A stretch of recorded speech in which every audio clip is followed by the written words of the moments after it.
Okay. Can you all see that okay? Yep, it looks great. We see the full slide. Okay. So much. So today we're going to be talking about structured early feedback. And I want to give some background on the overall model, but we are going to be focusing mostly on the feedback aspect of the model. But first, just a little bit about me. As Dr. Morgan mentioned, I am a full-time faculty member at CUNY SPS. That's the City University of New York system, and then SPS is the School for Professional Studies. I also serve as the assessment coordinator in the psychology program. So these topics are really interesting to me. I've been teaching online for 17 years and have spent 10 years in academic administration as a department chair, dean, and provost. I've developed an early alert system and retention plans. So retention is definitely one of my love languages. So there are certain things that we know about retention that are consistent across the studies, but post-COVID, we've definitely noticed some trends. So I wanted to share some data with you. Nearly 2/3 of university students complete a bachelor's degree within 6 years, but only 1/3 of community college students earn any type of credential within 3 years. There appears to be disproportionate impact. So we know that some of our students are struggling and have degrees of disparities. So they're falling the hardest on first generation students, low income students, and students who come in underprepared for various reasons. So students who are already facing systemic barriers to success. The post-COVID intensification, retention has been a challenge, for as long as higher education has been around, but the more barriers that are put in place and the more stressors, the more difficult to finish. So persistence and completion challenges have deepened post-COVID for many institutions, not all, but it is a trend we've seen in higher education, requiring us to pivot. So we need new and adaptive institutional responses. We can't keep doing the same things and expect different results. So structured learning assistance, or SLA, this is sort of a broad concept that often is implemented with peer learning models, and it was adapted from something called supplemental instruction. So supplemental instruction, or SI, focuses on study groups and peer support, because I will get to in just a moment, connection is very important for our learners. When they feel like they're connected to each other, to us as faculty, and to the institution, they're more likely to persist. So there have been many different models of how to implement this, and this is one of them. SLA, or Structured Learning Assistance, is purpose-built for small and resource-limited institutions facing real-world retention pressures. So the three pillars that Braswell described as recently as this year, but building on research from 2024, are content, calling, and connection. So content, ensuring that in our courses, we have academic readiness measures built in, so support for students, but also that they are able to master the content. Calling, we know that from adult learning theory, our adult learners especially really need to know the why. They need to know how the content that we are teaching them is connecting to career relevance, the purpose behind what we're teaching them. We should definitely connect those in things like our weekly overviews. So at my institution, every single week in the modules and online courses, we have weekly overviews, which is typical of many schools. And right there in the first weekly introduction, we need to have the calling there. So we're going to have the content that they are obviously going to learn, connected to our learning outcomes. The calling, what is the purpose behind what we're teaching? So in week 1, you're going to learn about this, and this is why. This is how it's relevant in the real world. And then finally, connection. So the sense of belonging and community. Students need to feel a sense of belonging to the institution to complete their degrees. They need to feel that sense that they are valued, and we'll get into specific ways we as faculty can do that. So let's take a deeper look at pillar 1, content. So SLA, this model directly supports underprepared students in high-risk courses. So the focus of SLA is to take a look at how we can make sustainable change without utilizing that many resources. So oftentimes we don't have these huge budgets to make major changes. So if you can't make the changes that I'll recommend in all of the courses, you want to try in the highest risk courses. So building the foundational knowledge needed to navigate challenging material with confidence in the rest of their courses. So the research in retention shows that that first semester and even those first few courses, the first year is important, but the first semester is even more important, can really set the standard and the foundation for the rest of their program and the likelihood that they will or will not complete. So those initial courses are high risk often.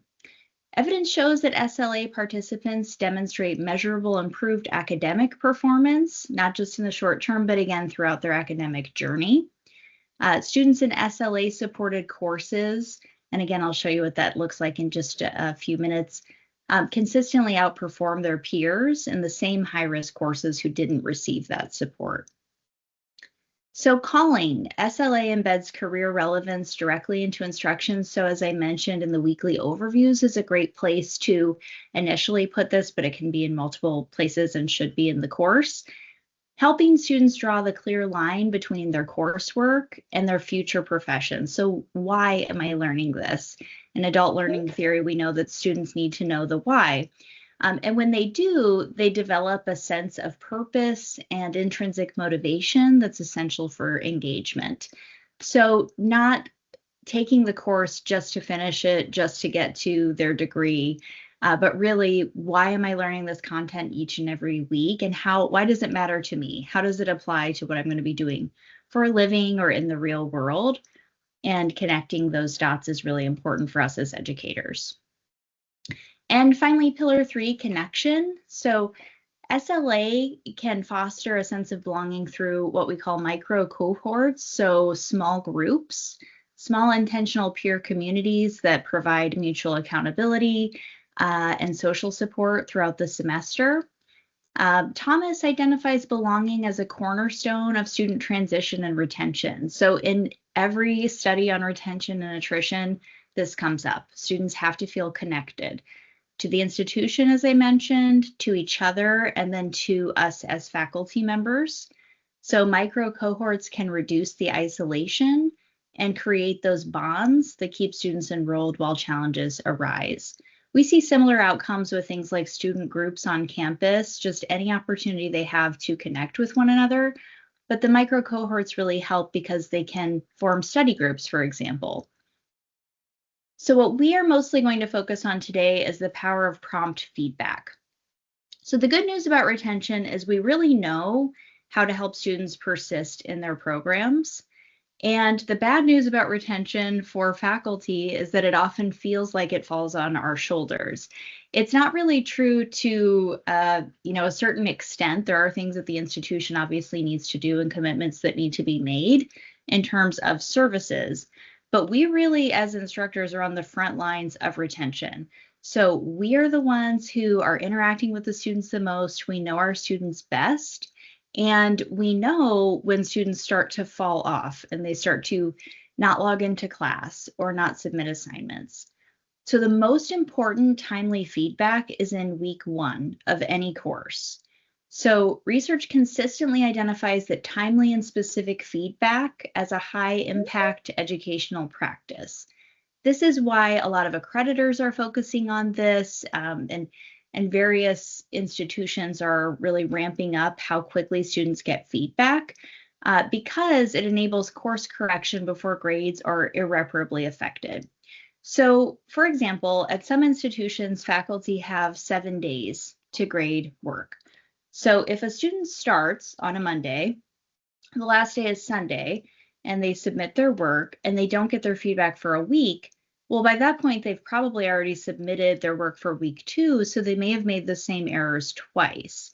So the idea is that at least in week 1, if they can get their feedback significantly sooner, they have time to course correct.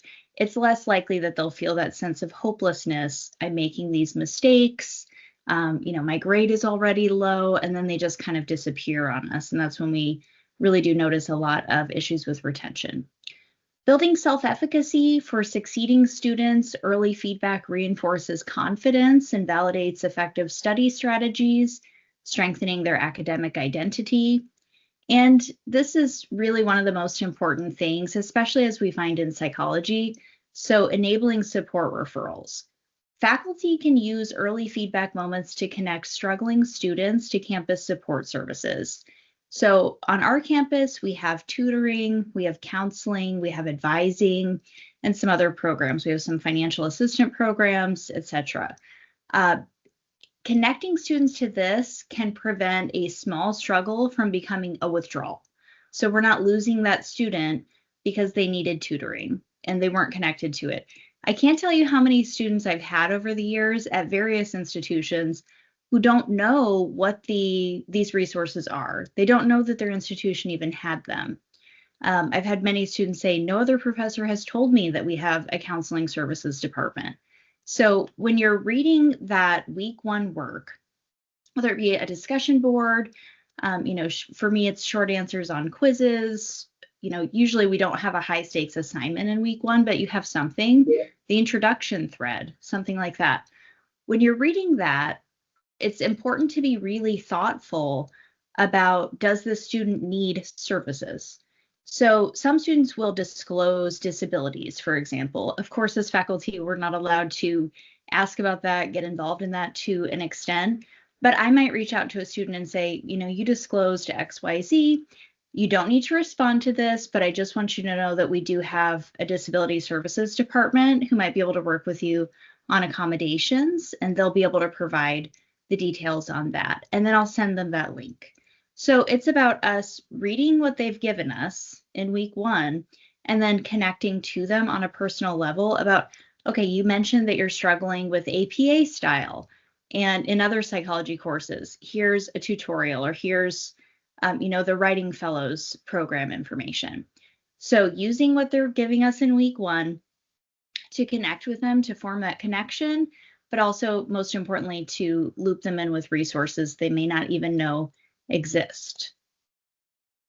So Seattle University did a pilot study on early feedback initiatives, and 76% of students that were reached for this they took a look at the email open rate, and 71% of the students reached opened the emails, individual feedback emails, versus only 45% of the institutional average who were not part of this.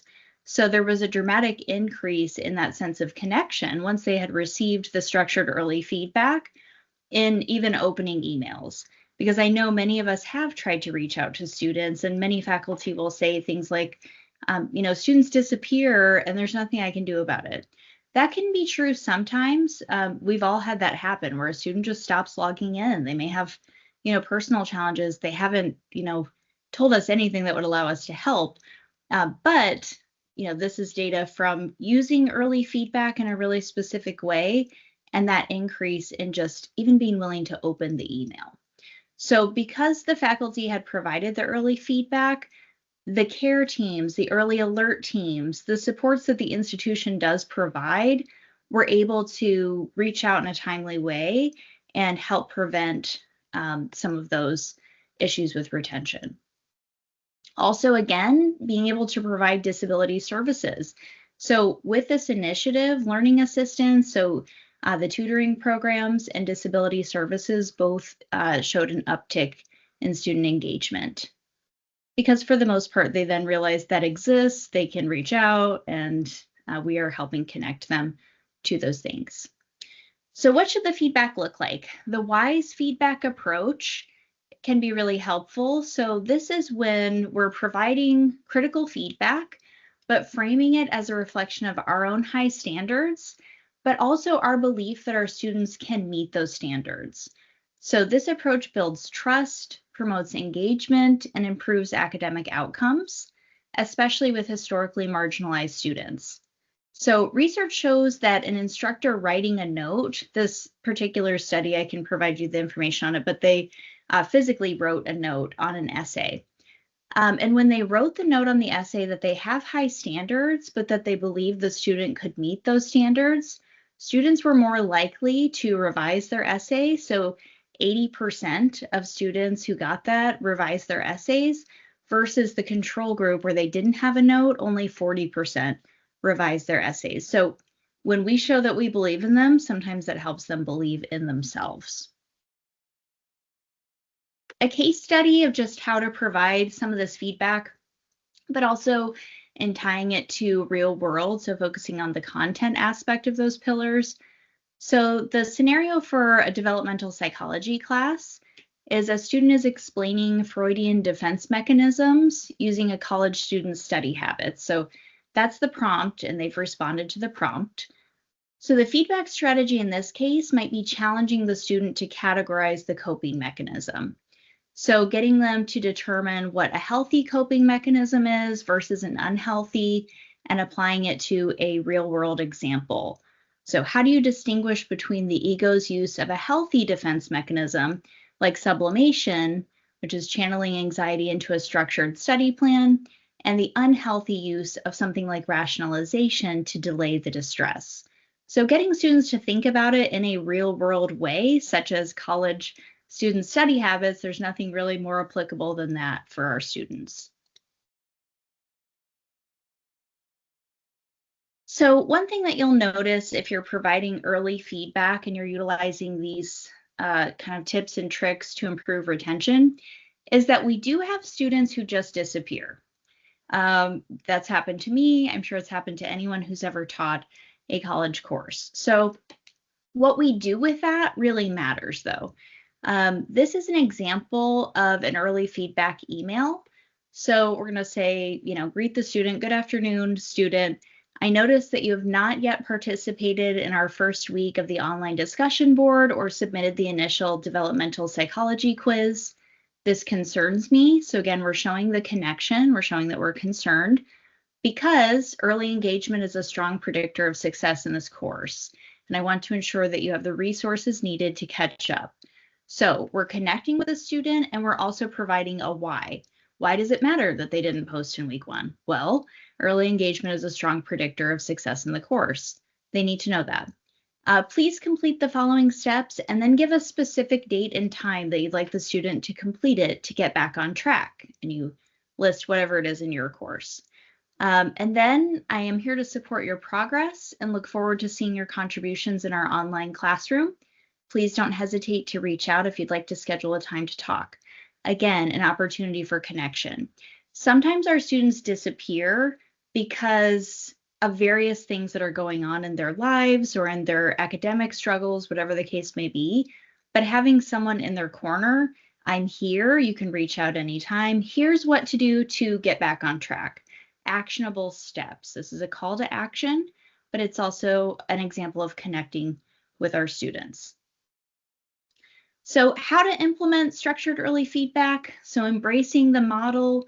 It's a sustainable, scalable model. So you can do the entire thing with peer groups and all of that, or you can just start with the early feedback. And I find that to be the best way to start because it is the most effective. Integrate prompt and wise feedback. If you can't integrate it into every course, which is recommended, target those high-risk courses. Really focus on the first semester courses, the taking a look at your data. Where do you have the biggest challenges with retention? So at my institution, it's English composition is a high-risk course. Anatomy and physiology is another one. What is it for you? And then implementing that. Invest in faculty development as you are with this conference. So equipping instructors with the skills and frameworks to deliver the feedback that genuinely builds student confidence. So we're teaching these courses anyway. How can we do so in a more effective way where we're connecting and we're building confidence? Focus on content, calling, and connection, remembering those 3 pillars. So if we address the root causes of student departure, we can significantly enhance retention outcomes. Hey, does anyone have any questions? Okay, I see something in the chat. Dr. Greathouse says, based on this data, I'm curious if week 1 should serve as a connection to course instructor week stakes tasks to build efficacy. Yes, definitely. Pointers or anecdotes. As low stakes as possible in week 1. That's a really great point. We want to build confidence. So what I typically do in my courses, and every institution has a different setup. So sometimes you have the academic freedom to make changes, and sometimes it's like, here's your course and go teach it. So for me, in week 1, I just do an introduction thread, and I do an APA style quiz because they have so much APA style to learn in the course and to utilize. And I find that those are the things that they struggle most with. And then we have a very low stakes content discussion. And then from there, if they get feedback early on, they'll know exactly what to do. So, every school has different requirements for participation. Do they have to reply to 3 peers, 4 peers, whatever the case may be? If they get that feedback by day 2 or 3 of the following week, they still have time to course correct before week 2 begins. That's so important. So a lot of times, like I said, faculty have 7 days to grade. Well, by day 7, they've already submitted the week 2 work. So even if week 1 is a faster turnaround, I understand completely it's not feasible always to grade within 2 or 3 days, especially if you have large sections and papers that are, 15 pages long. But in that week 1, if you can reply quickly, that's really helpful. Dr. Greathouse says, any ideas or experience with how video feedback might affect the feeling of connection, reception, or feedback? I think that students really respond well to video feedback, to videos, even if it's not in the individual feedback and grades, if it's just video announcements. I found that students love that. When I started incorporating, like, this is what we're doing in week 1, but I did it in a video instead of written format, I got so many emails. Like, it's nice to see a real person, because we are completely online at the City University of New York School for Professional Studies. So, it's nice that there's a real human being there. So in terms of grading, I think video or audio feedback can be really good. The only thing that we have to be careful with anytime we're using that is accessibility.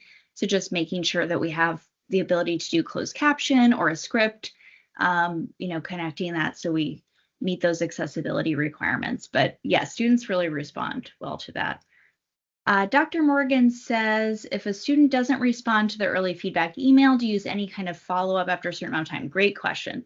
So typically when I send that email, and the template is exactly really what I send, when I send that, I also reach out to the student's advisor. So we're both kind of tag teaming to get in touch with the student.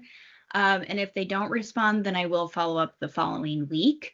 But I try not to send too much in 1 week just because they're also getting, as I'm sure your students are, the announcements, and then those go to their email, and I want them to open something from me so I don't bog them down too much.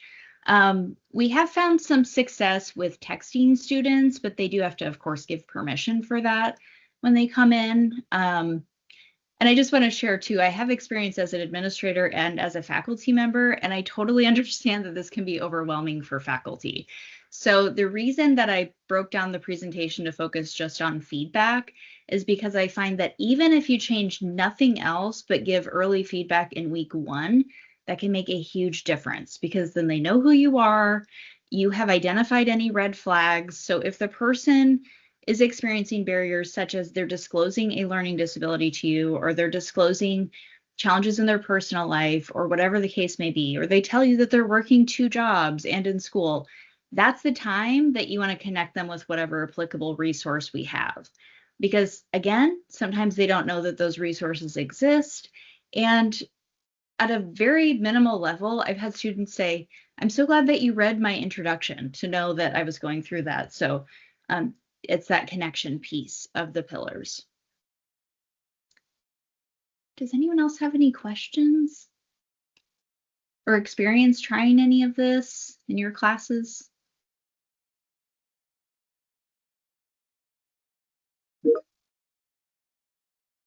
Okay, Dr. Greathouse says, we do have a couple of avenues. We have a message students who, yes, I love that. So I'm assuming you use Canvas because I have that one too, for missing students. And we have an early alert system to tag and advising. So this seems feasible. Okay, good. Yeah. Again, even if it seems overwhelming, I get it as an instructor for the whole term. Week one is critical. Week one is so critical. When we lose them in week one, we lose them for the whole semester. And that really is true. If you look at any of the data on retention, if we lose them in their first term, it's bad. If we lose them in their first semester, so they've had 2 terms, or in their first year, sorry. So if we lose them in their first semester, it's bad. In the first year, it's pretty much guaranteed that they're not going to persist to graduate. Fully seated classes, great question, Sybil. So in fully seated classes, it's kind of the same thing, but you just pivot to, you'd still be sending the email outreach and still be tagging in resources. But you do have people in fully seated classes who can sort of sit in the back a little bit more, proverbially, for the online courses, because they may not have to post an introduction. So you don't know some of the things they might disclose in an online course, but you're still looking out for those same potential things and same barriers. So in a seated class, I would still have low stakes assignments for the first week that they have to turn in. And if they're not turning them in, I would still do the same outreach and the same grading turnaround. So just, okay, so Dr. Morgan says, anecdote for me, I've used a similar feedback email early on. I've had students who respond weeks later who couldn't respond earlier, family issue or medical emergency, and then they come back to do most of the catch-up work. Yes, yeah. I have had so many students reach out in the last week of class. I'm sorry I didn't tell you sooner, but X, Y, and Z happened. So at least in that case, they know that we're there, and whatever we can do within the realm of our policies and procedures, they know that we have been there and checking in. So I find that makes a difference.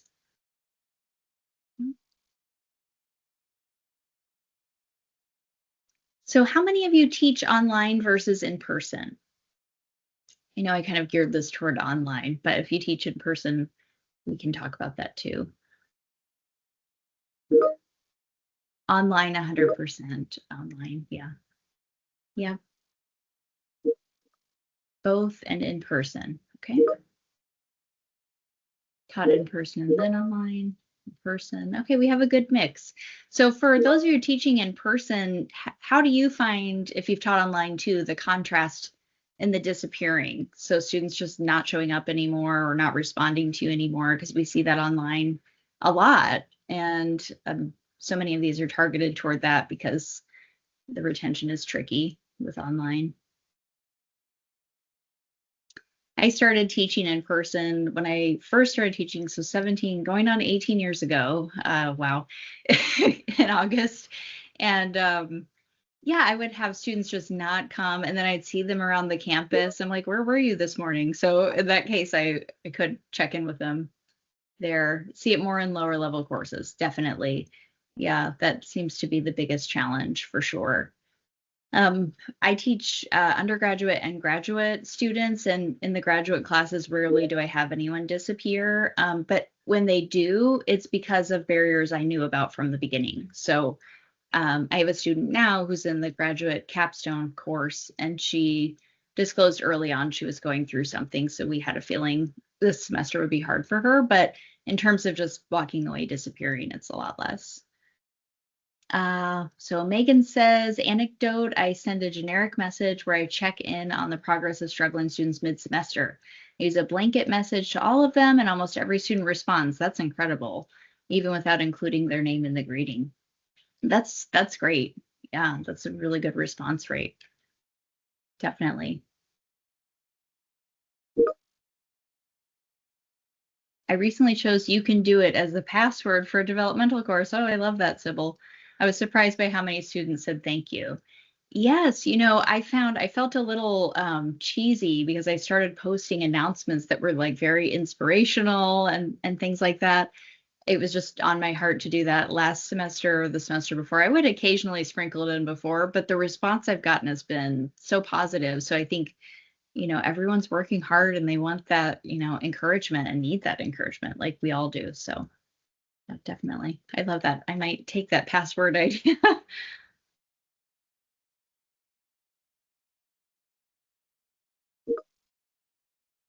The cheesy little message works. Yes, it does. Absolutely.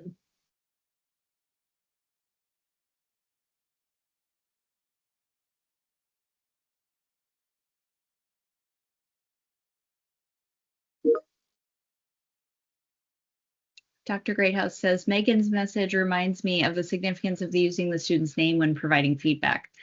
Little things that matter so much early on. Yes, absolutely.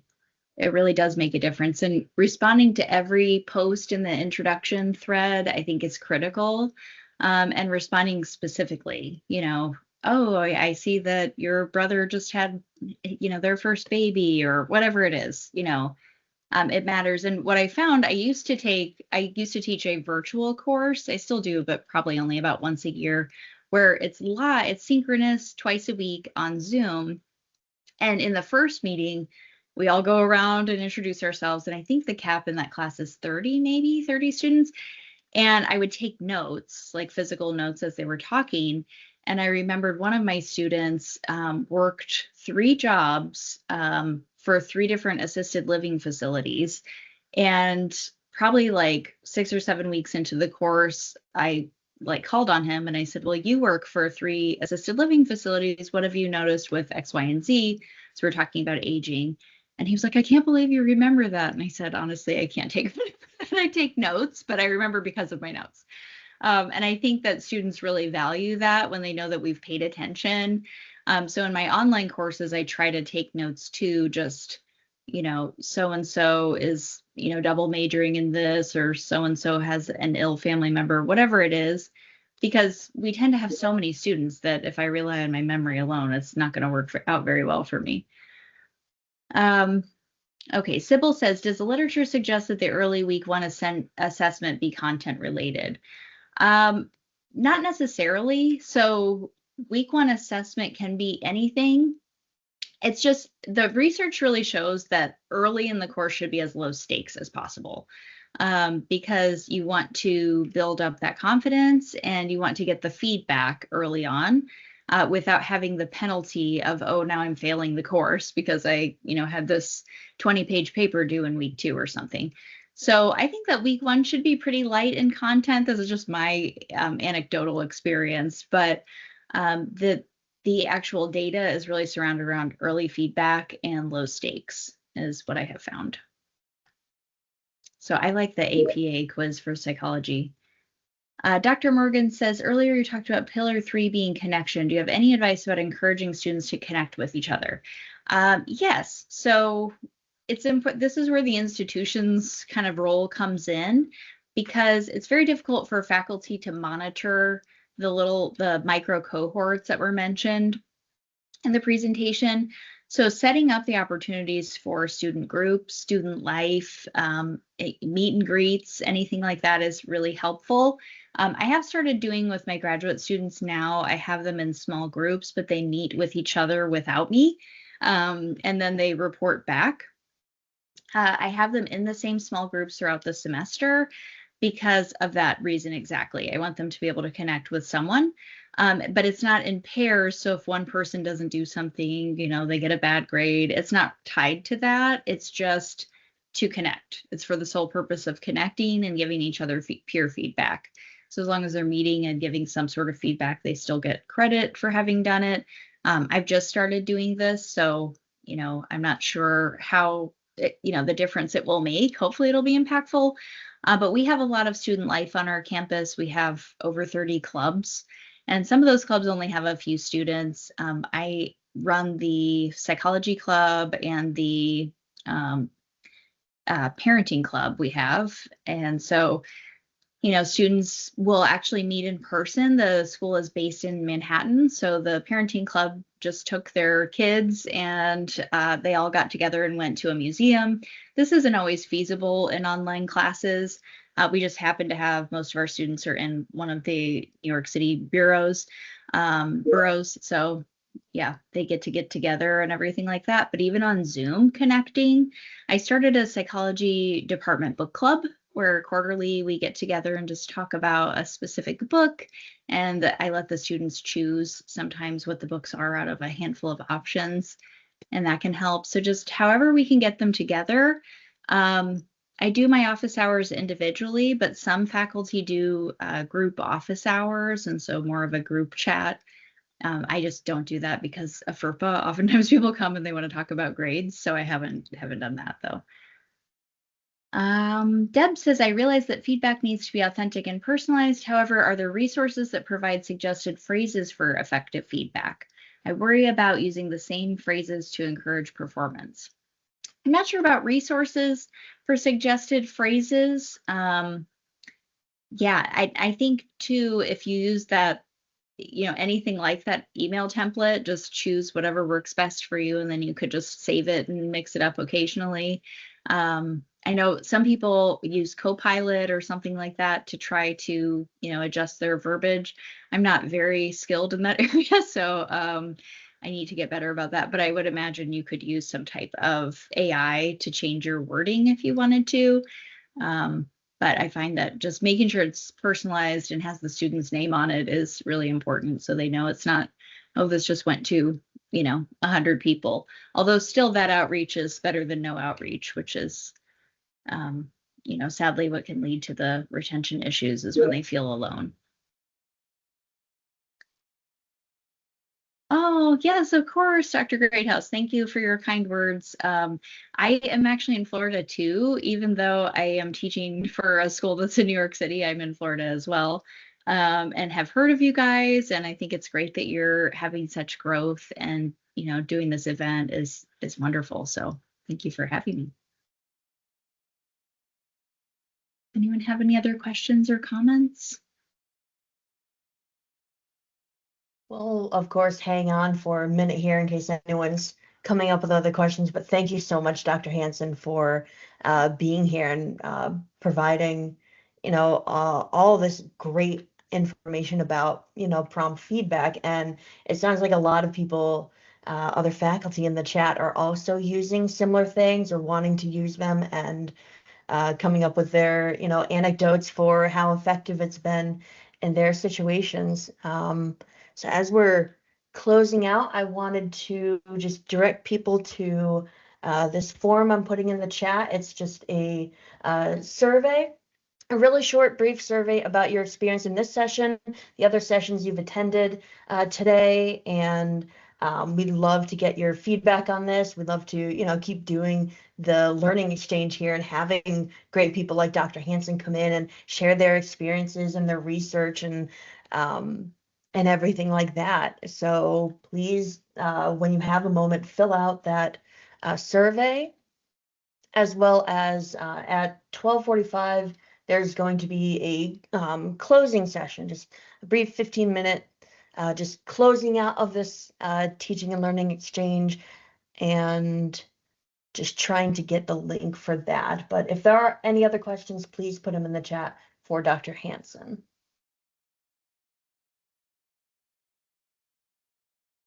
Well, thank you so much, and thank you for having me. I appreciate you all joining in.